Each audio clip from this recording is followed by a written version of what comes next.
More now on that warning from Vladimir Putin to NATO countries over the use of Western-made long-range missiles inside Russian territory. Our military analyst Sean Bell is with me now.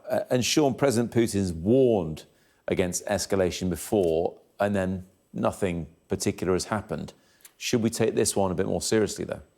The language is always ramped up just a little bit each time, and it's very measured all the time. President Putin this time has said if the West provides these long-range missiles, in effect, that's a declaration of war, and therefore war between Russia and NATO. Even the Russian defence minister has said that NATO is actually considering sending troops into Ukraine. To my knowledge, that is not true at all. But frankly, President Putin, shown here, knows if the West was to directly engage, if NATO was directly engaged, Russia will be stopped in its tracks, and therefore, at every step of the way, whenever there's been a talk about providing anti-tank weapons, then it was tanks, then it long-range missiles, then F-16s. Each time we've seen President Putin up the rhetoric.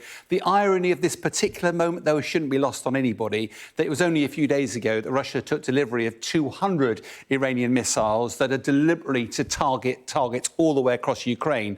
Yet the moment Ukraine is trying to look to do exactly the same thing, that's a declaration of war somehow with the people providing those weapons. You know, we have to watch this through the lens of rhetoric, and it's just steadily building. Well, let's have a closer look then at the weapons Ukraine has from the West, the ones it wants to use inside Russia.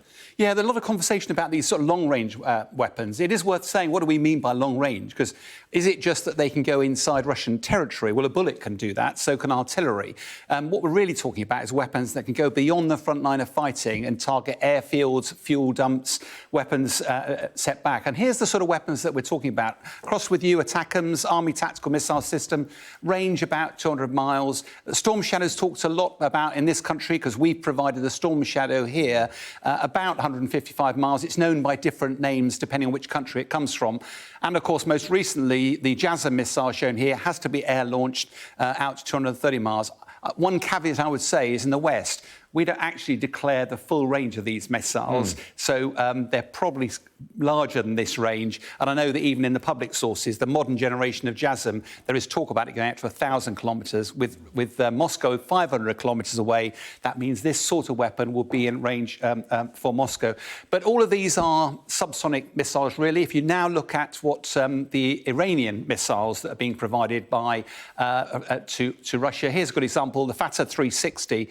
The range, 155 miles, it's similar. One of the other missiles, the Ababil, goes rather further. But the point we've got to make here is these are ballistic missiles. Why is that important? It's because when they leave the Earth's atmosphere, they go hypersonic. That means they're very fast, they're very difficult to track, and also very difficult to shoot down. That's the escalation point. And probably just also worth pointing out that Putin suggested that the West is actually firing the Western weapons going in.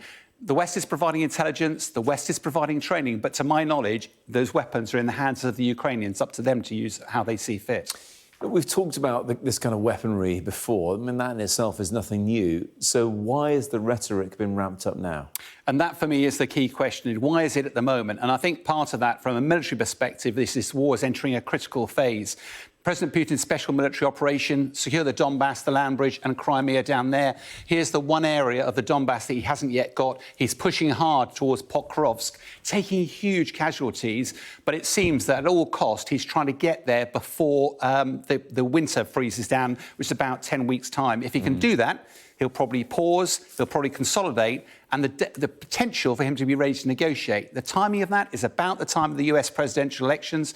It might be there's a change of administration there. Anything that stops Putin achieving that objective, like extra support from the West, he'll do everything to try and stop that. And that's why the meeting between President Biden and our Prime Minister is so important today. It's a key time. Sean, as ever, thank you very much indeed.